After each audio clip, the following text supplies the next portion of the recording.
Ladies and gentlemen, boys and girls, to the Foxborough faithful and the Patriots pals in New England, all over Patriots Nation, the world wide over, on this, the day that a new dynasty in the NFL was celebrated, we are very happy to take you behind the scenes of the Dynasty.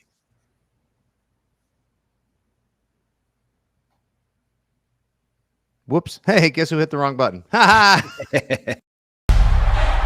In pro football, nobody's entitled to anything. You have to go out there and earn it. I was pretty intent on proving myself. We were going to determine the future of football in New England. The Patriots are Super Bowl champions! First dynasty of the century. This game is like a narcotic. You're chasing that forever. Breaking news right now. Spygate. Deflategate. Aaron couldn't separate himself from that dark side.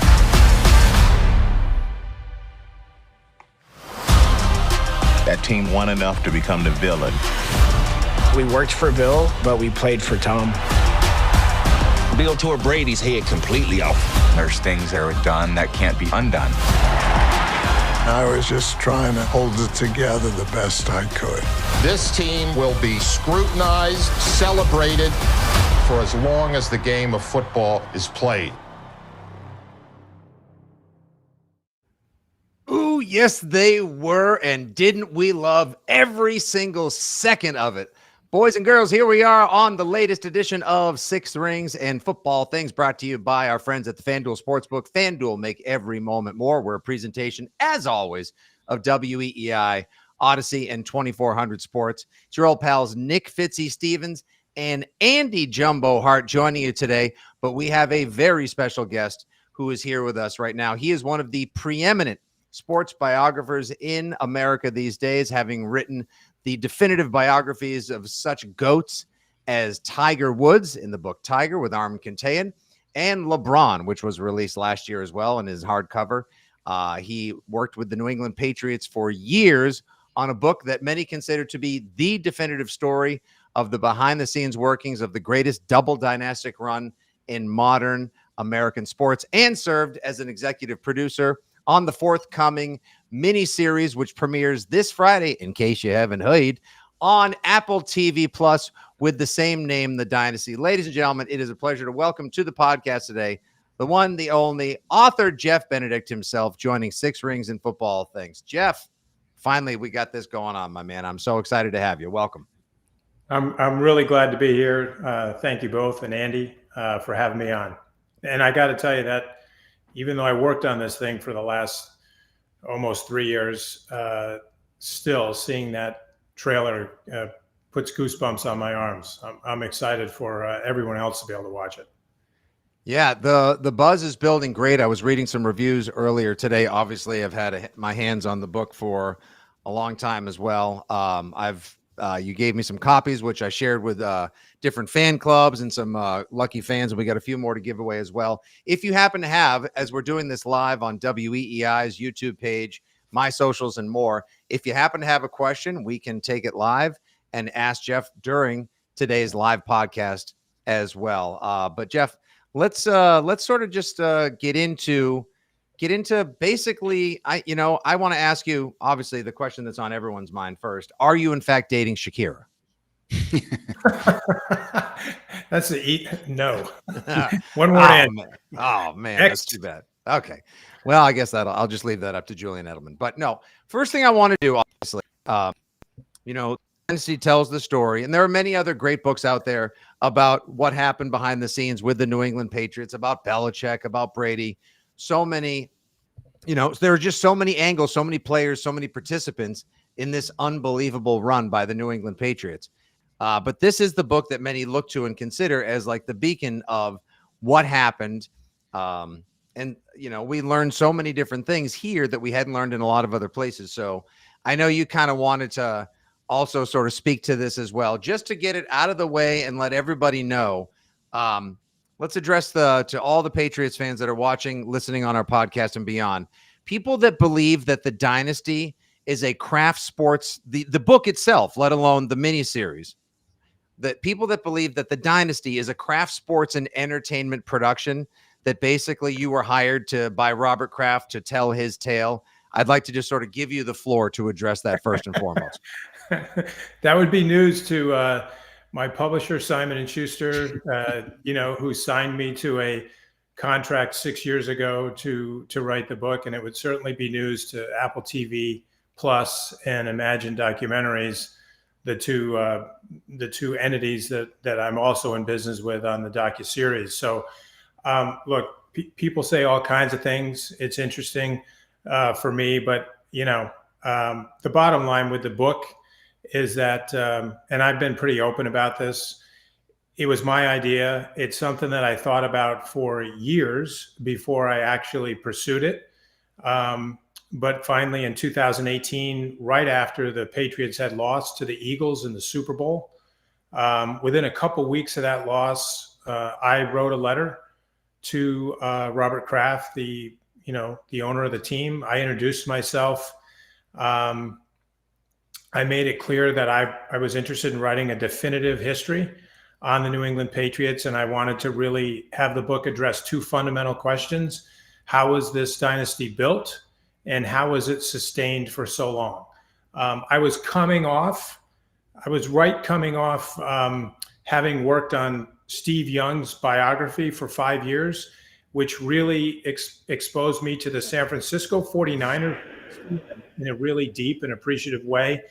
And as I got done with the 49ers, I was thinking, what's crazy is, as amazing as that dynasty was, it was only half as successful as the Patriots. And so I really wanted a chance to basically go from the Niners and Steve to the Patriots. And the reason I wrote to Kraft was because I was really looking for a comprehensive, I didn't want this to be a biography about Tom Brady or about Bill Belichick or even a biography about Kraft. I was looking for access to the organization, the team, so I could tell that story. I had the title picked out in advance, The Dynasty. To me, it was an easy title to come up with. And I wrote the letter to Robert. The way I start any of my projects is I usually start with a letter to the subject. And in this case, it was multiple subjects because it's a team, not a person. This is not LeBron. It's not Tiger. It's not Steve Young. It's an organization, and he owns it. So I didn't know him. He didn't know me. I wrote him a very open letter about what I wanted to do. And then it was crickets for months. And almost 6 months, in fact. And then one day I got a letter in the mail, the old-fashioned way, at my home in Connecticut, and it was from him. And I decided before I even opened the letter and read it, I formed an opinion of him, which is he's different. I mean, regardless of what the letter says, he's different than most people just because he actually wrote a letter. And who does that these days? Not many people. And that was the beginning of a correspondence that eventually became in person after Stacey James reached out to me, and we had some conversations, and I was eventually invited up to the stadium. And it was a process, Nick, to be honest. It was a process. And eventually I started to have the opportunity to be inside the organization and do a lot of shadowing and observing. Initially, not a lot of interviewing, but just a lot of watching. And I think it was, part of it is just feeling it out and seeing if this is actually going to work. And so I know what the process was. It was complicated. It was lengthy. It was careful, judicious. It was all those things. I'm actually proud of the process because of the end result. It's one of the best projects that I've ever been able to work on. And I feel incredibly fortunate as a New Englander and someone who's lived here my whole life to have had the opportunity to do this, because I have a tremendous amount of respect for a lot of the great journalists in the Boston area, guys like Michael Holley, who wrote some incredibly good books about the Patriots over the years, which I read over and over and over again when I was writing my book. People like Jackie McMullen, Tom Curran, people who've been on the ground for a long, long time and did just really good reporting up there. I think because I was an outsider and I hadn't covered the team and I didn't know people, that was probably part of the reason that I had a chance to do this. So, Jeff, we saw the trailer, and I think most of our listeners have either read the book or they didn't want to read the book for whatever reason. I don't know. But if you were going to sell our listeners right now why to watch the docuseries, what's different about it than the book they read? And by extension, how was the process different for you? You wrote the book, and now all of a sudden it's been turned into a 10-part docuseries. How was that unique, different, enjoyable for you? And why should we watch it? Yeah, that's a great question. So if you don't mind, I'll answer them in reverse. Okay. I've had 4 other books turned into documentaries or films, and in each case, different levels of involvement in the process. When I set out to write the Dynasty, even before I started writing, so I spent the first however long, 18 months, year, just doing research for the book. Even before I put pen to paper on the narrative, I wanted this thing to also be a docuseries.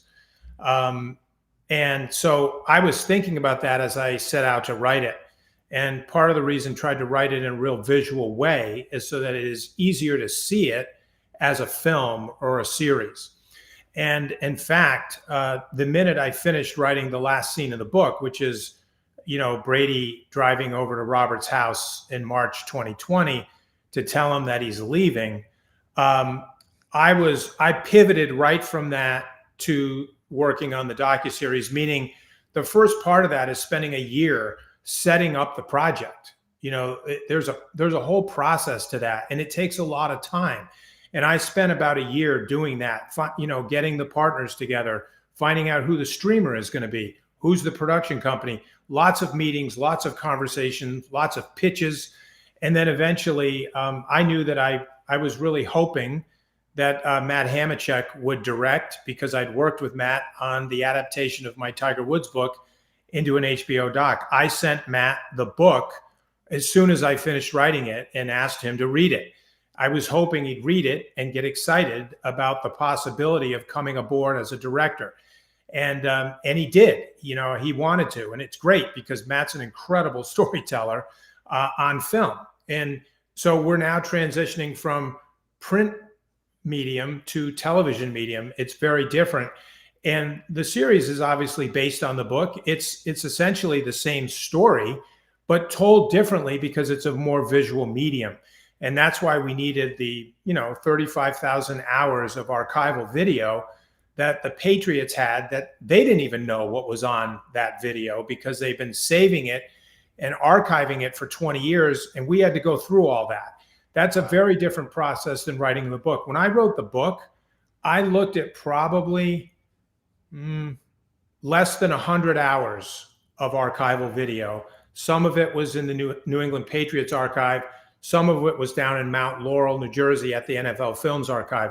I was in both places for the book.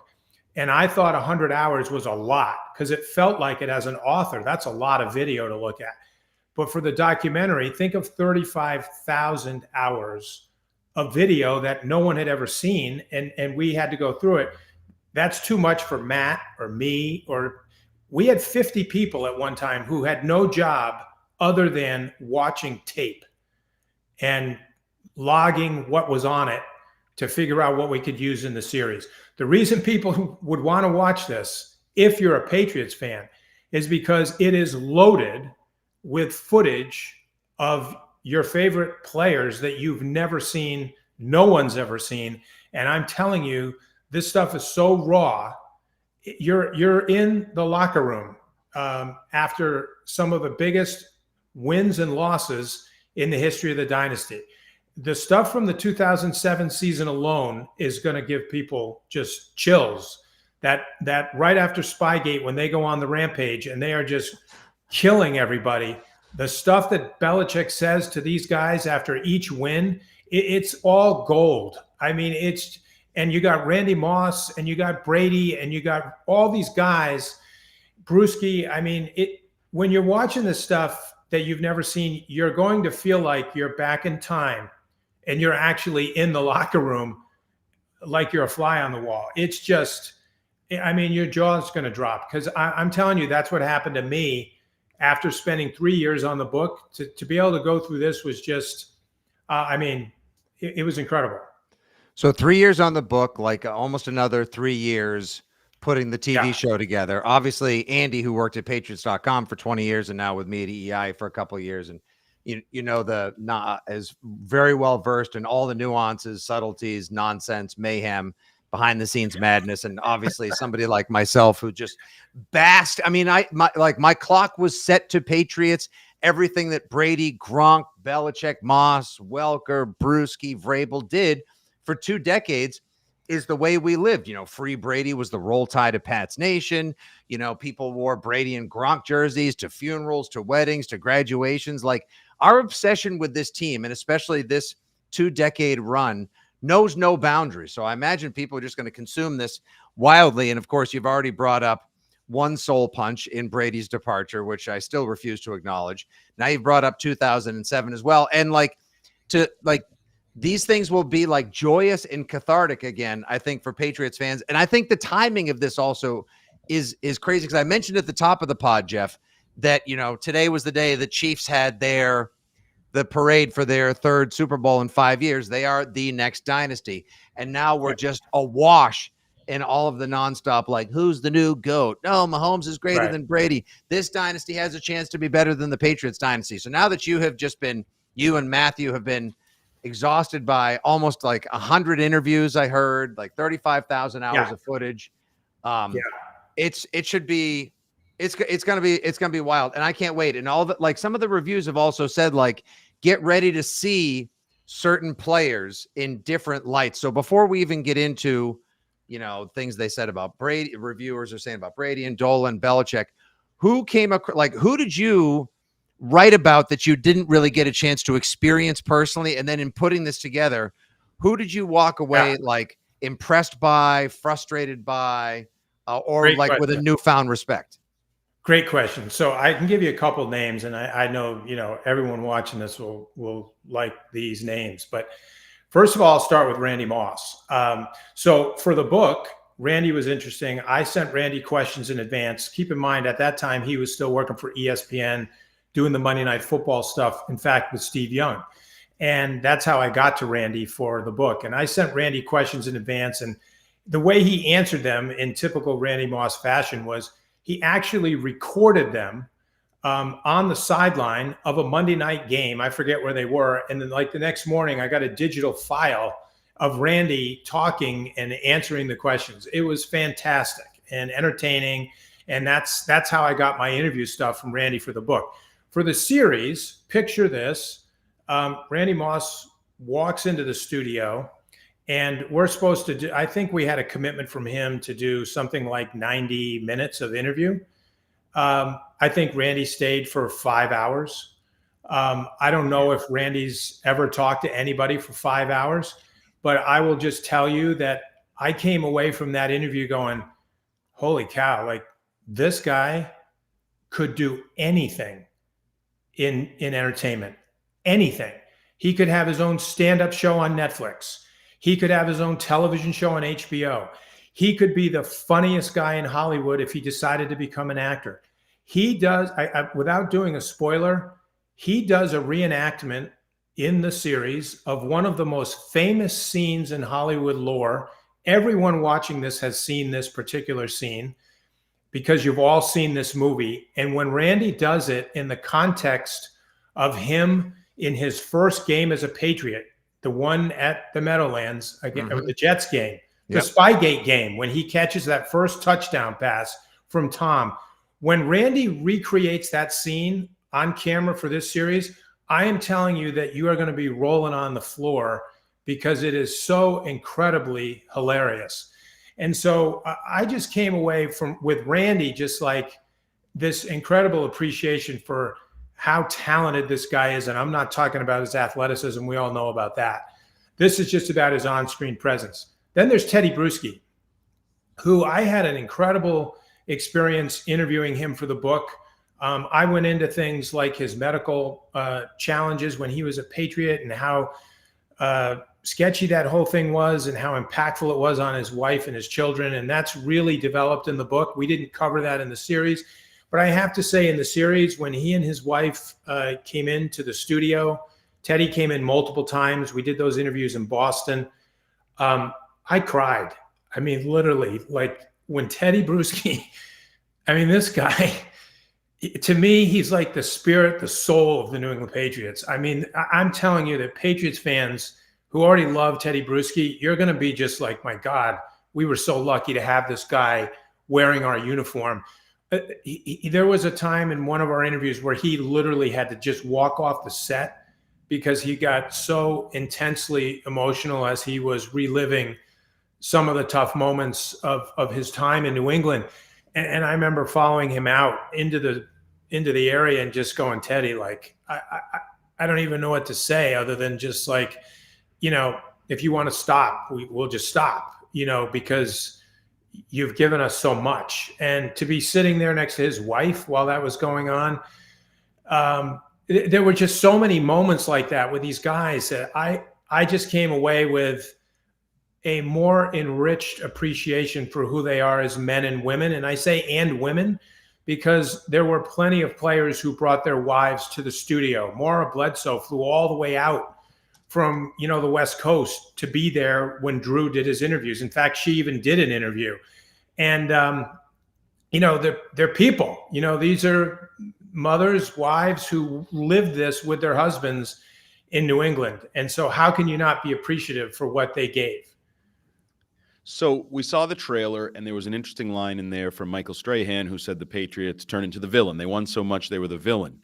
Some of the early reviews I'm reading that are out there, there's a little bit of a, I guess, negative tone toward Bill Belichick and the culture and how hard it was to work in New England. I can tell you personally many times, both publicly and in private settings, Bill has said, I'm a hard guy to play for, and this is a hard place to play. He knew the culture he was creating. But are we going to leave this with sort of a villain's view of Bill Belichick? Is he the reason that the relationship that, I guess the dynasty broken into two parts is the building of the relationship with Tom Brady, the most successful pairing in history, and then kind of the breakup. While they still win, they're heading toward divorce. Are we going to blame Bill Belichick when we're done watching this 10-part series? You know, we're talking about Patriots fans first, right? So if we just, let's put Patriots fans in one box, then there's the rest of the world, which is more than 90% of probably the global viewers that'll watch this, right? I think that audience, the 90%ers, you know, all the other teams, fans, people around the world that don't even know much about football who tune in and watch this on Apple TV Plus, I think a lot of those folks are going to have their opinions shaped, changed, modified, formed. But I think in Boston or greater New England, the people like the people who are watching your show right now and listening to this, most of those opinions are pretty well formed. They're pretty rooted. I don't think this series is going to do a lot to move people off of their views about Brady, Kraft, and Belichick and what's going on in New England. I think what it will do is it'll enrich it. You know what I'm saying? You will see more. It can deepen it, but I don't think it's going to cause people to pivot away and say, oh, I got a totally different view now of this person or this guy or whatever. I don't think it'll do that. I think most people in New England are pretty set in how they feel about the three main players in this narrative and what's transpired here. You know, and you said you quoted Bill well in the preface to your question, and I think that that's true. Bill is right. He was tough to play for. It was a tough place to play. The players corroborate that in their interviews, and I think, you know, it can be jarring to see the players actually talking so openly about that because for 20 years, they didn't really talk about it. And now they are. That can be a bit, you know, it's a little unusual to hear them doing that. But one of the benefits of this coming out now is the dynasty is now history, right? It's not distant history, but it is over, right? That dynasty that we're talking about is behind us. Don't tell Fitzy. Don't tell Fitzy it's over. I'm No, not sure he's never. I'm never giving it up. We're gonna be back next year, baby. 20-0. Let's go. So there's something to be said for being able to talk about it now and in a little more openly. And I think that it's almost, I mean, cathartic might be overstating it, but I think that there were a lot of players that, it's a big word, Jeff. You better watch out. They were ready. Actually, it's funny you say that because, one of the things that Andy and I have been talking about recently on the radio and the pod is how interesting it is now to hear so many Patriots players. Like, we just came off of Radio Row Media Week leading up to Super Bowl 58. And now you got guys like Kendrick Bourne and Jacoby Myers and Matthew Judon. And who else was it? Andy, Jonathan Jones, the cornerback. Like, they're all out there and they're like, oh yeah, the defense was pissed last year at the offense because the offense sucked. And yeah, Mac Jones got done dirty by the Patricia Judge reverse engineered offense. And Bill was a pain in the ass and Mac did this. But now all of a sudden it feels like, like shackles are off and restraints and restraining orders and NDAs have expired. Are we going to get, and it's very refreshing because we couldn't hear, pardon my French, shit for years. Like, it was always just a lot of like, and everyone else had to always like be very terse and tight-lipped. And now, we saw once Brady and Gronk went to Tampa, now they're goofing around doing web vignettes with their, tootsies in a pool and laughing about how great life is now and everything. Whereas everything was always so rough back in New England. And the big thing that rattled cages today online, correct me if I'm wrong, was the soundbite from a lot of the critics that reviewed it and shared today that Brady basically said in the docuseries that no matter what, he wasn't going back to play in 2020 because he had just had it with Bill. Yeah, I think so. Two things, Fitzy, that I'd say here. First of all, one of the reasons that the Patriots had such unprecedented success for so long was because of the way they were controlled. Now, a lot of that has to do with Bill, and not only the way he coached them on the field, but the way he controlled everything around the field, the locker room, the press conferences. And the reason it worked for so long was ultimately because of Tom. If there hadn't been a leader in the locker room and on the field like Brady who accepted and bought in to that approach, it never would have trickled down to all the other players. It would have just been chaos and broken down. But this lasted for 20 years. And say what you want about Bill's style. You can criticize it, you can do whatever you want. But at the end of the day, the results are the results. They went to 9 Super Bowls. They had an undefeated regular season. They won 6 championships together. That is a function of that kind of tight control. And, can the Chiefs do this for 20 years? We'll see. But they're not as controlled. There was stuff going on today at the parade, the predictions, the bold declarations about we're going to win 3 in a row. And you would never see the Patriots say some of the things that are already being said in Kansas City. That's a different team with a different culture and a different coach. I'm not criticizing it. I'm just saying the proof here is that it lasted 20 years. And that's a fact. And I think with Tom, to be honest about it, he had the makeup. Could Peyton Manning, Aaron Rodgers, let's go back, John Elway, Dan Marino, would any of those guys done this for 20 years when they became as great as Tom was? Joe Montana? No, I don't think so. I mean, Tom has a unique personality and a unique ability. Humble is almost a weird word to use in the context of big-time football. But Tom, despite being a killer on the field, the biggest killer the league's ever seen, he's Lawrence Taylor on offense. That's what Tom Brady is. He's Lawrence Taylor on offense. Despite that, off the field, he had a pretty unique humility about him that allowed him to put up with stuff. When Randy Moss talks about Tom getting his head taken off. I guarantee you the first time Randy Moss and Dante Stallworth came to New England in 2007 and sat in their first team meeting and witnessed Bill doing that to Tom, their jaws were dropping. Like, wow. And immediately, like, this is Tom's team. So if Tom's putting up with that, I guess we're putting up with that. So first of all, I want to thank you for sort of agreeing and maybe even validating an opinion I've had for a long time, and that's more remarkable than any achievement Brady and Belichick had over the years was the fact that they stayed together to reach those levels of success. Because I once had somebody say to me, can you imagine if Belichick had Rodgers? And I said, yeah, they'd win maybe one or two before they just butted heads and broke it. There was no way those two, and as you said, I'm not sure anyone else could have worked with Bill Belichick under those parameters for 2 decades. So speaking of Bill, that's where I wanted to go here. We see him in the trailer, and we hear a lot of people talking about him.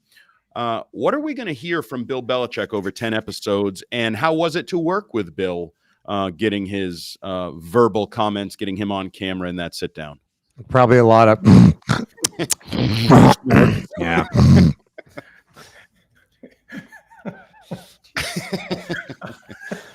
Oh, Jesus Christ. Oh.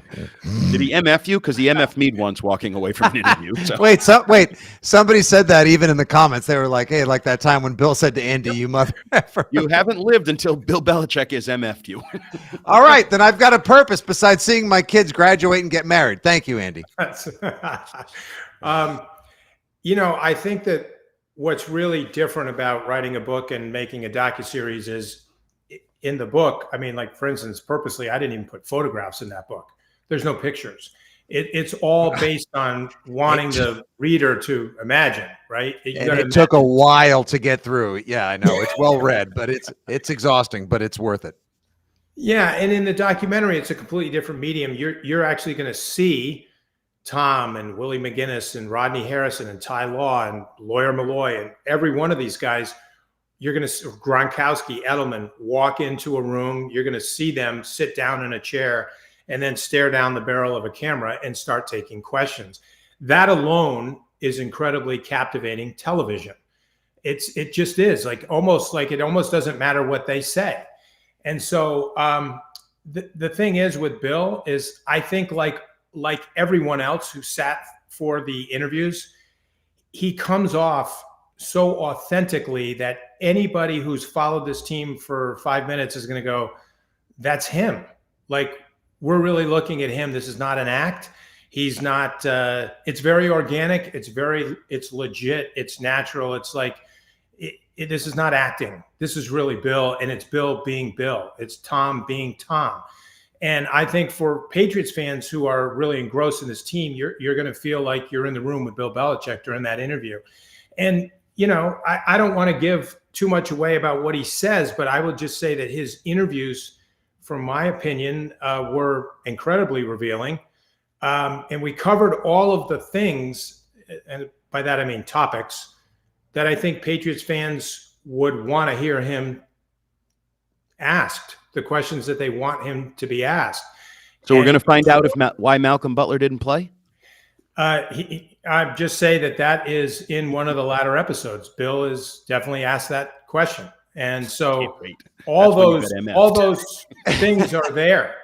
And I just think it would have been a disservice to the series if we didn't, ask those questions.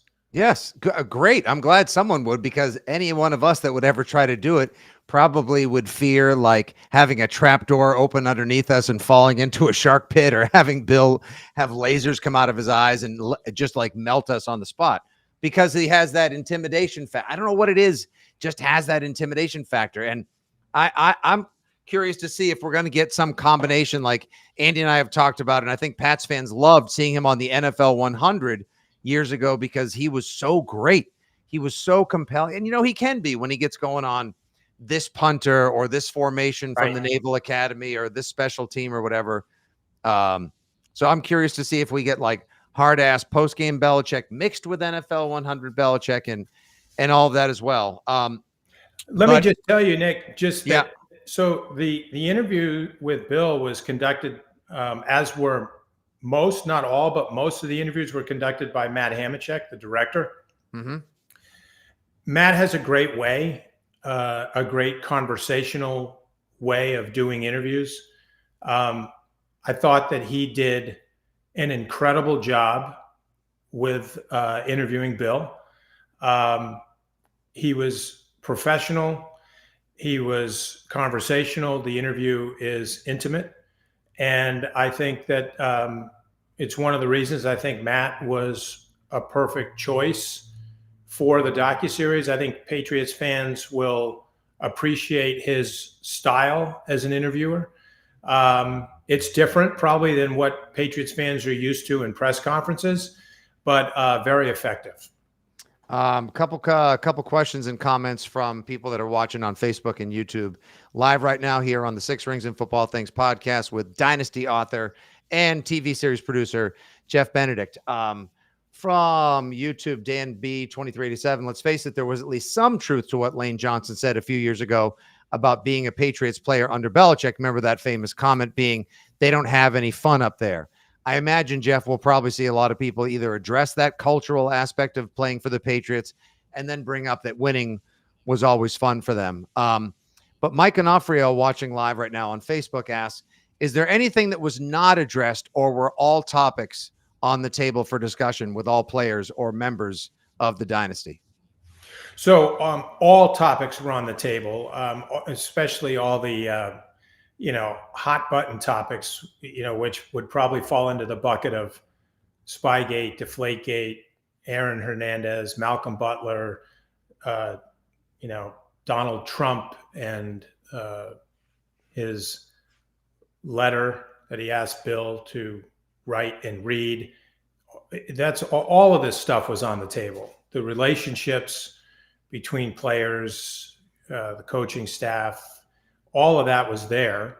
I don't think there was anything that we felt we didn't get that we wished we had. There's obviously not everything that everybody wants in the story is in the story. We only had so much space, but from our perspective, we covered everything, and there was definitely nothing that was off the table. We had no restrictions put on us in terms of what we could ask about. So you mentioned the transition from book to video, the 35,000 hours of video. What's something you learned in phase 2 of this project that you didn't know after you had finished the book project? Well, there were a lot of things, just because we were finding things in the video archive that, even the Patriots didn't know they had because it was old. And for example, there were a lot of things, and I love the 2007 season because to me that's a great watershed moment in the dynasty run, where they go undefeated and they're on the cusp of the perfect season, and then the helmet catch happens and all hell breaks loose. And I always thought, like, right there, that's the moment where it really could have ended as a dynasty. And if it had, it would have still gone down in history as one of the great dynasties. It would have been right on the shelf next to the Packers, the Steelers, and the Niners. 3 Super Bowl wins and, a perfect regular season. And what a great run. What a great run. But that's that's the kind of soul crushing loss that would break most teams. It would break their souls. Like, what I didn't know when I wrote the book is that in the locker room after that game, that players were actually there was weeping, there was vomiting, there was a kind of crushing breakdown that I didn't know about that when I wrote the book. And I would have obviously, from a dramatic standpoint, tried to illuminate that in the narrative had I known that. That came out as we were going through the archive and seeing stuff. And then, because there's a lot of video taken from 2007 that we didn't know existed, there's an incredible scene, which I won't get into because I don't want to spoil anything, but there's an incredible scene that took place in Foxborough right at the start of the 2008 season, when they were getting ready to try to recover and let's go back and do it again. And now we all know what happened at the start of the 2008 season when Tom gets hit in the Chiefs game and he misses the whole season. But we found video of something that happened right before the season started that I just think when people watch it, it's a meeting. It's a meeting that happened at the stadium. It involves the Crafts and Belichick and Brady and all the players. And it's just raw footage that it's just like, holy cow. I mean, so there was a lot of stuff like that for me that I was just like, this is why you do a docuseries after a book, because you can go deeper, you can find more. People are comfortable to tell you more, and they did. They went further. I mean, we were already going to watch, Jeff. I mean, we are the target audience. You don't have to sell us that hard. I mean, we're going to be there no matter what. I know. Well, you told me the vomit. I want to yeah. see somebody vomit in the locker room. I mean, that's sick of me, maybe, but that's the biggest thing I'll probably take away from this conversation today is that I'm intrigued to see that post-game locker room. Yeah, and Andy, Jeff has been nice enough to be, if I may, Jeff, real quick. He's been nice enough to come a couple times to the Putnam Club before games and talk to the season ticket members and fans. And we've talked about, a lot of this stuff before, which is nice. And it's great to be able to expand and share it with a larger audience now, Jeff, and the audience gets bigger starting Friday on Apple TV Plus. But we've had other guys like former offensive linemen and whatnot, like Dan Copen has said, like, we had the worst week of practice. Guys just weren't taking it seriously. Something was wrong all week. Guys were partying. Like it was in their head. It was already like, it's done. It's, we've already beaten these guys. They can't play us any better. They played the game of their lives in the final week of the season when they went 16-0. Like it's just always going to be so captivating, so frustrating. And to now see these little slivers and nuggets like that we never thought could have existed. Like I love it. I love the detail. I love because I think there's a certain portion of the Patriot Nation fan base that feels like, oh, I read everything. I read Holly. I read the Dynasty. I watched the NFL films, but it was such a long run with so many stars and Hall of Famers and stories. There's always more. And no offense to you, I don't know that you got all of it. I think there's probably other stories that will come 5 years, 10 years down the road. The truth is, Andy, when I did the book, there were a ton of great stories that I had that I didn't use because it's hard when you're writing a book, it's hard enough to get people to read 500 pages. And to me, this team deserved 500 pages. This dynasty is bigger than any we've ever seen before. It shouldn't be done in a 250-page book. But at the same time, 500 is 500. You can't do 750. Right. And so I had some fantastic stories that I knew about that I didn't put in the book because I was trying to tell it as tightly as I could. You want the book to read like a movie. It's got to go fast. And so you can't tell every single story. And so people writing, why didn't you include the such and such story? That should have been in the book. It's like, yeah, there's a lot of those stories. And so you try to pick the ones that you think are the best to really illuminate what this thing's about. And in the docuseries, you kind of have to do the same thing. We don't have 20 hours of television. We have 10 episodes. And it's pretty action-packed, because this doesn't feel like a docuseries. It feels like a movie, the way it rolls out. It's got music. It's got like great commercial music in it, the stuff you see in movies that really enhances what you're watching. Well, my favorite parts I always loved Tom versus Time because I love the behind the scenes stuff with Tom and his kids and seeing just what a great dad he is and how much he cares. And I love the stuff in the book about when Robert Kraft was younger and he would pick up the kids from Hebrew school and go to the deli and pick up sandwiches and then drive to the old crappy stadium. That's the stuff that I love doing and want to do. And I know Andy, football runs deep in Andy's household with him and his son as well. And I'm going to be I'm hanging out with just my 11-year-old Friday and to really get him into all the stuff that he missed because he was too young. We're going to watch the first 2 episodes together because sports is the ultimate emotional connective tissue. And that's what's so great about it. And I can't wait. But my last question for you, Jeff, as you've given us more time than I could have asked for. And this has been so fun. I just wanted to ask if there's is there one thing in putting the book together, but then also putting the docu-series together that you now, you watched the 35 or as much as you could of the 35,000 hours of footage and 100 new interviews and everything. Is there something now that you're almost in possession of perspective and knowledge of that, wherein you think oh shit, if they had just done this one thing differently, they had maybe would have won that other Super Bowl, or if this one fragile little element didn't fall into place, the whole entire, thing would have broken apart and we never would have had the second half of the dynasty or this or that. You know what I mean? Yeah.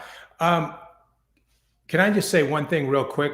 Please. Nick, Yes, about sir. what you said before I answer that, because when you were saying what you enjoyed about the story about, Robert Kraft picking up his kids at Hebrew school and all that kind of stuff, to go back to what you said at the very beginning of our conversation today about, did the Krafts control the book or hire me or something like that? The truth of the matter is they had no idea what I was going to write in the book. They had no idea where I was going to go with the narrative. It was my decision, 100%, to open the story with the backstory of how Robert became Robert, how he went from Bobby to Bob to Robert to RKK.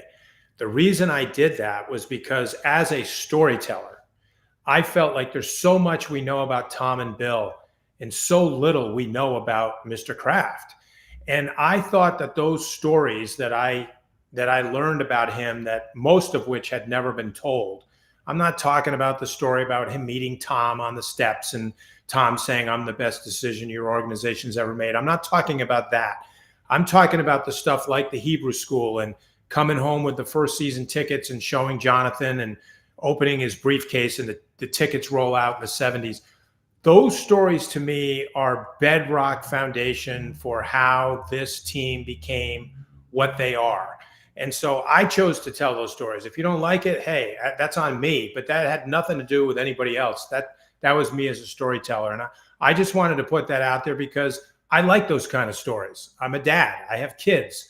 Most of the people I know who watch this team are moms and dads with kids who are in love with the Patriots. So I thought those stories would resonate with my audience. I don't really care what other people want to criticize about that. To me, that's one of the best parts of the story. Okay. Thanks for giving me a chance to say that. To answer your question, yes.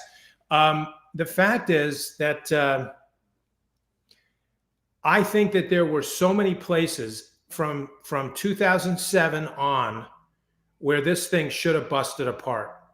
I could tick them all off, but the big ones would be 2010, Tom's contract coming up. He's suddenly doubting, is Bill going to, lose faith in him and move on from him like he did with Drew, which was how Tom got his job in the first place. Am I going to have that happen to me? So the summit in Cape Cod with Robert and Jonathan, where he's really saying, he needs security. He's worried.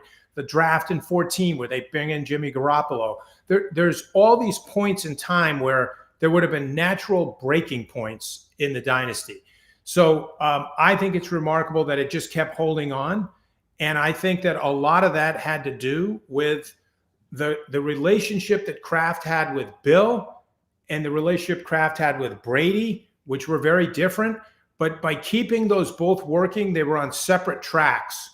And Robert's like hopping from track to track. I mean, my visual is a guy who's on a pretty fast moving train and he's jumping off into the other box and now dealing with that guy and then back into the other. And he's trying to keep the trains running. And eventually by 2020, it just couldn't happen anymore. Like the journey had taken its course. And as much as it would have been great to see Tom win his last Super Bowl and play his last 3 seasons in New England, it could have happened. It could have happened, but it would have required people to change their personalities. And that's the thing. People don't change their personalities. We are who we are. And I think that it just had reached the end of the road. And so rather than, you'll never hear me say, for example, the dynasty finally crumbled. It didn't crumble. It was more like the death of a spouse. It was a 20-year marriage. And finally, after a long, long marriage, successful marriage, it had strife. There were arguments.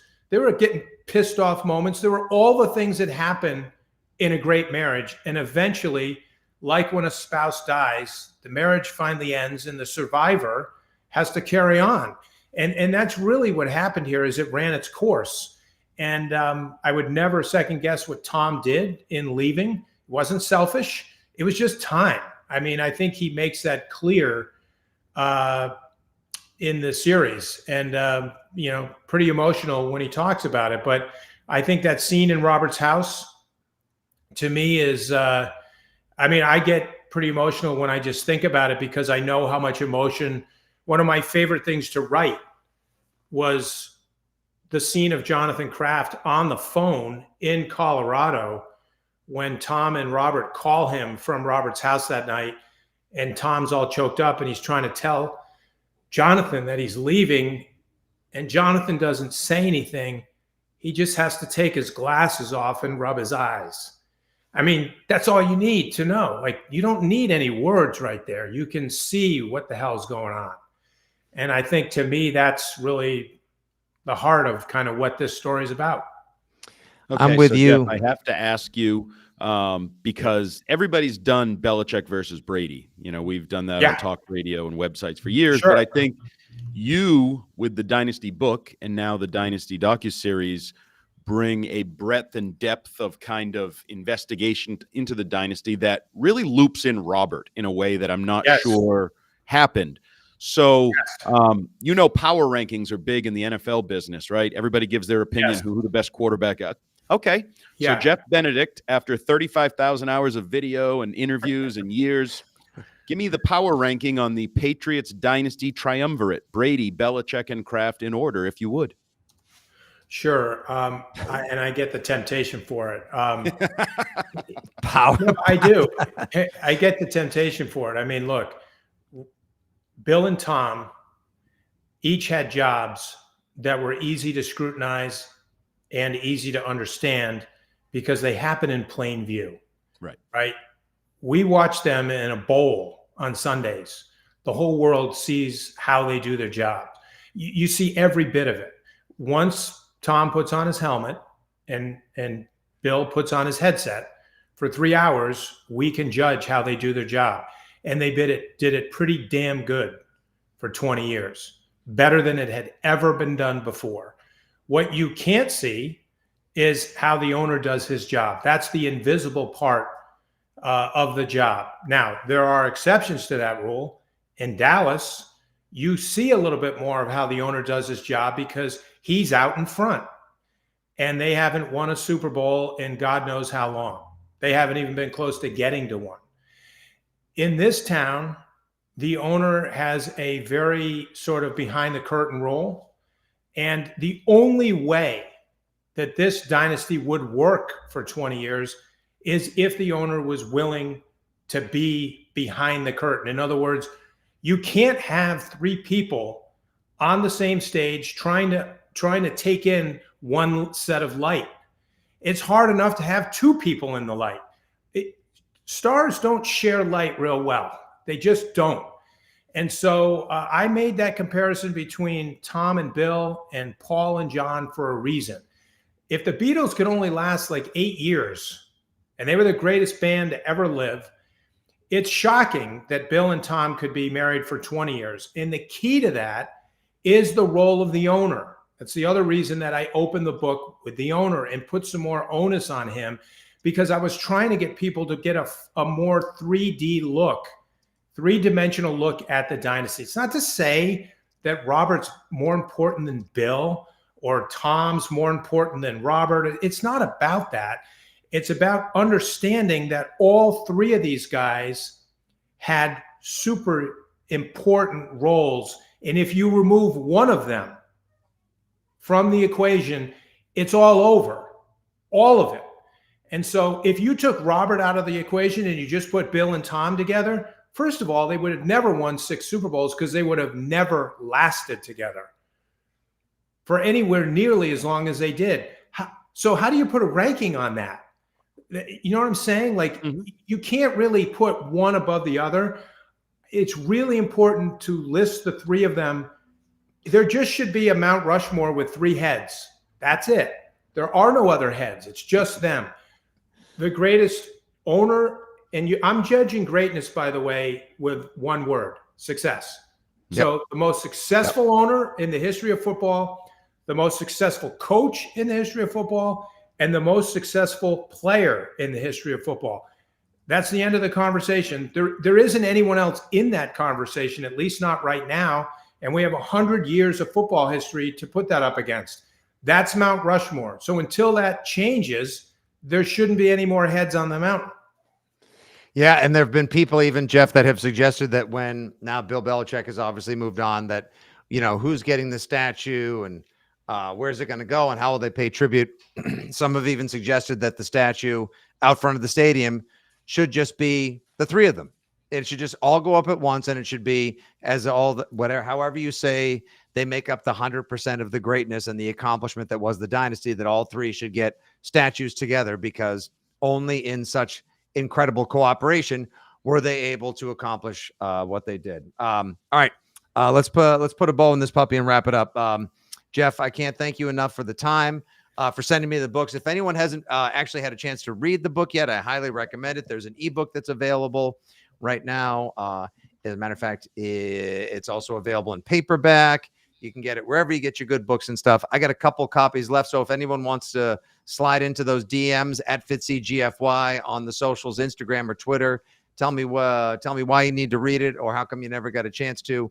I'll see if maybe I can send you out a copy as well. The series premieres again this Friday on Apple TV Plus. The reviews have been great. Chad Finn from the Globe said, anyone who has any doubt that Tom Brady is going to be aces as the lead analyst for Fox will leave those doubts behind, because he is so free, so comfortable, so animated, charismatic, and dynamic in the show. You give me good Brady, you've got my attention. It's been great getting to chat with you, Jeff. Great getting to know you as well. It's an awesome book. Can't wait for the series. And thanks for your time today, brother. Any last words you want to share with the audience? No, I'll leave the trophy selection or statue selections to the Patriots. But as a writer, I'm sticking with my Mount Rushmore. That should be the three of them up there. Love it. Love it. All right. Great job as always. He's Andy Jumbo Hart. You can follow him at Jumbo Hart. I'm your old pal, Nick Fitzy Stevens. You can follow me at Fitzy GFY across the socials. And of course, he is Jeff Benedict, the author of the Steve Young biography, Tiger, LeBron, and of course, the Dynasty. And once again, the show premieres this Friday on Apple TV Plus. Thanks for listening to and watching Six Rings and Football Things Live with Jeff Benedict behind the Dynasty. We thank you as always. Make sure you subscribe, like, share, smash, all that jazz. We are at Six Rings Pod. You can follow us Odyssey, Spotify Pods, Apple Pods, and wherever good football talk is found. We will talk to you guys very soon. Thanks for listening. Can't wait to watch the Dynasty. Good day. God bless. And as always, go Pats.